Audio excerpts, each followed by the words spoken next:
Raider Nation, what's going on? And Happy New Year. You're watching the Raiders Report by Chat Sports, and I got the latest Raiders news and rumors. And this is a rumor that I've seen circulating of late, and heck, it's been circulating about the last 2 months. Marcus Mariota to the Raiders. I'm going to give this one only one Chucky head, and I just think it's a small shred of truth. So I saw an article out there by SB Nation, and, they put out some good content, but they had basically a whole bunch of free agent targets that the Raiders could look at in 2020. One of the players that they gave an honorable mention to was quarterback Marcus Mariota, who I've had a bunch of people over the last 2 months, realistically, ever since Mariota was benched for Ryan Tannehill, that said, Mitch, why don't the Raiders go out and look at Mariota potentially being a backup to Carr? Or heck, even taking over for Derek Carr.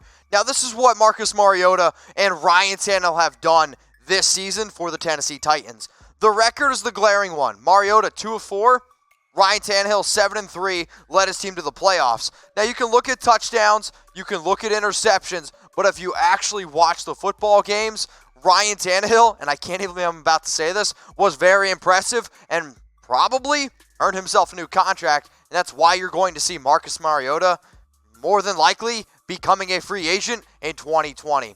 Now, the reason why I do this show is to keep y'all in the loop. And if you're a diehard Raider fan, if you bleed silver and black, I'm going to be pumping out videos all offseason long, so don't miss a thing. Click that sub button, the link below, youtube.com/Raiders Report. Now, one of the reasons why we're talking about Marcus Mariota, one of the reasons why we're talking about a whole bunch of quarterbacks is because I put this question on the show last week. Will Derek Carr be a Raider in 2020?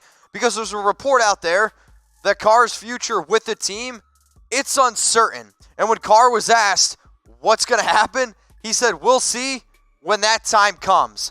Now, I've already said that I do believe that Derek Carr will be the quarterback next year, and I do believe that, in fact, he should be the quarterback next year. But the fact that Jon Gruden has not really committed to Derek becoming or being the quarterback next year is alarming.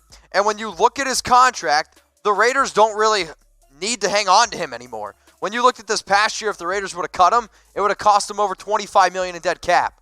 In 2020, it's going to cost them only $5 million in dead cap if you don't want to keep Derek Carr as your quarterback. Now, there's been reports out there with Jon Gruden talking to Lombardi, a player personnel coach that Gruden used to work with, and Lombardi said that Carr and Gruden didn't see eye to eye. Okay, that's fine. Then you got to think about the fact that Raider fans, they booed Derek Carr. I wasn't at the games. I didn't boo, but I definitely heard about it. And then you also have to think that Derek, okay, they lost 5 of their last 6 games. That's not getting it done. Derek Carr's last 55 games, the most, second most for a quarterback in his first 6 seasons, behind his brother, David Carr. Now, here's the question that I'm going to ask everyone who's watching the Raiders Report right now. Would you rather have Derek Carr or Marcus Mariota? So if you're watching this on YouTube, you might get hit with an ad break here. I'm going to make this the pinned comment. I want you to scroll on down while that commercial's playing, and I want you to either give me a thumbs up for Derek Carr or a heart for Marcus Mariota. Next rumor is Jon Gruden interested in Marcus Mariota. So you can see the rumor above. That one I gave one Chucky head, small shred of truth. This one I'm going to give 2 Chucky heads, and people are talking. That does not mean that he's coming to the Raiders. I did this in order. But I do think that Jon Gruden has at least a little bit of interest in Marcus Mariota. So we all know this. Jon trusts his gut.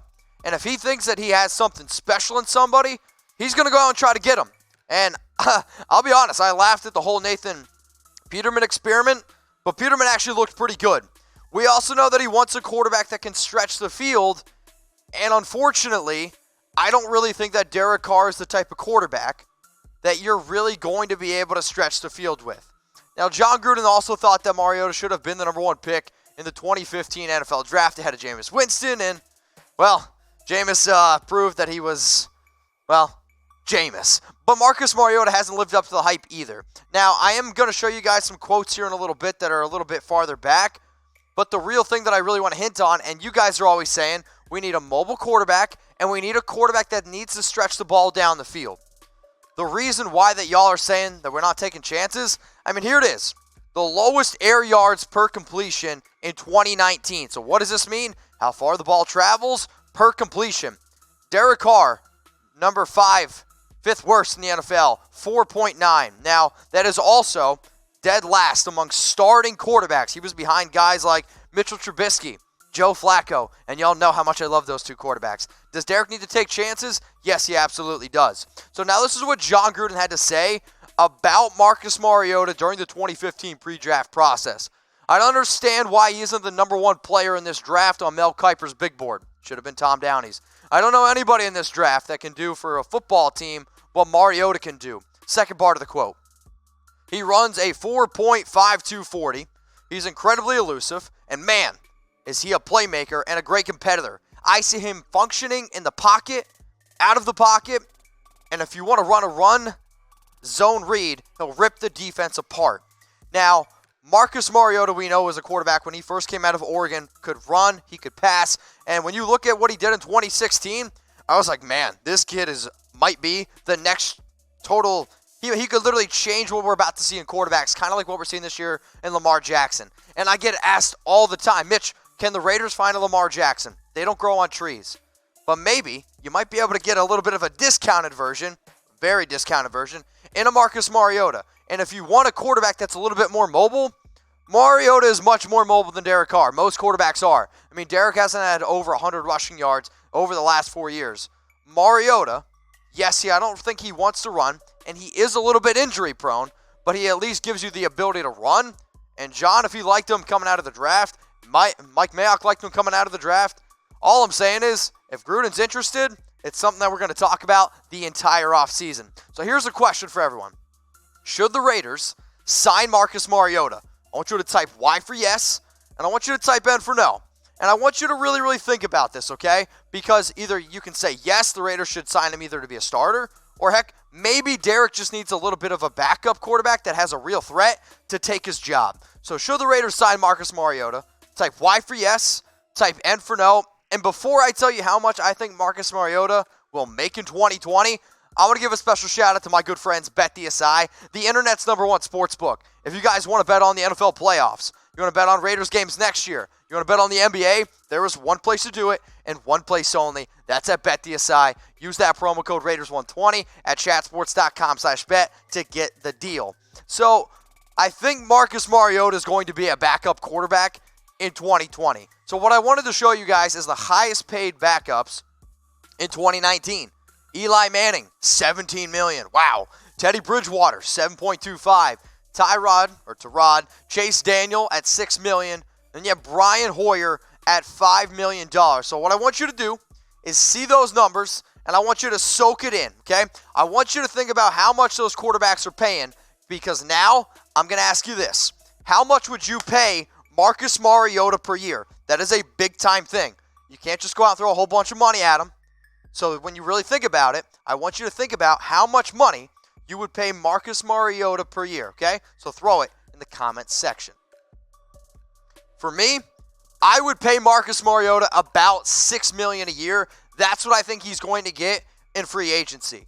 Let's face it, him not playing football very well this past year and then seeing Ryan Tannehill go 7-3, 22 touchdowns, 6 interceptions with the Titans team, a Titans team that tried to build around Mariota. Now, don't get it. He's got all the tools. He's got all the tools. But for me, I am only going to pay Marcus $6 million. Let's get into my last rumor. This one is a little bit more of a speculation, but when I saw it, it really, really made me, scratch my heads. So, is Mike Mayock done with the Raiders? I'm going to give this one only one Chucky head, and I think it's a small shred of truth. Now, I want to give a shout out to Vic DeFore. He does a lot of good work for the Raiders, but one of the best things about Vic, he tells the truth, and he does have a lot of inside sources, which I respect. And on his podcast, he literally goes out and says that he would not be shocked if Mike Mayock left after this year.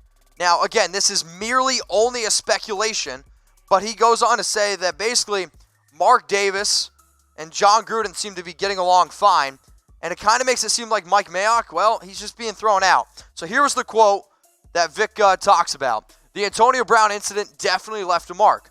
Mayock has turned down many interview requests since then, even when the team was 6-4.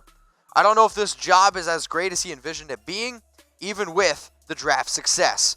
Now, I know that the draft has been great, and Mike Mayock has been great. And speaking of the draft success, I'll say this. I think the best player that we had in this past draft, it was Josh Jacobs. And if anybody wants a Josh Jacobs jersey, go to chatsports.com/NFL jersey. It is a limited time only. So you got to take advantage of this deal. When I'm making this video, you got to take advantage of this deal right now. Chatsports.com/NFL jersey. Heck, they got other things on the website too, up to 60% off. Take advantage of it. Josh Jacobs, the thing looks pretty sick. That's all I'm saying. And I got a new polo shirt myself. And then, oh, look at this. Chatsports.com/Raiders combo. You want the t-shirt? You want the hat? They got gear up to 50%, up to 60%, but a limited time only, so take advantage of the deals. Now, I tell you guys all the time that this show is about you, and it is. And I need to be able to learn what I'm doing wrong. I met a lot of amazing people this past weekend in New Mexico. Shout out to the Lobos out there. And they gave me some beer, but we also talked about a lot of things. So what I want you to do, okay, I need like a minute of your time. Hit me up on IG. It's down below at Mitchell Renz 365, and let me know how I can improve the Raiders report. Again, hope everyone has an amazing new year. That one's for Chucky Heads. Believe it, baby. Raider Nation, what's going on? Is this the #1 Raiders channel on YouTube? For Chucky Heads, believe it, baby. And if you haven't already, subscribe right here. I'm giving you Chucky Heads, news, rumors, Raider Nation rumors. And look at this. I'm making your life easier. Check out my next video. Thanks for watching, and go Raiders.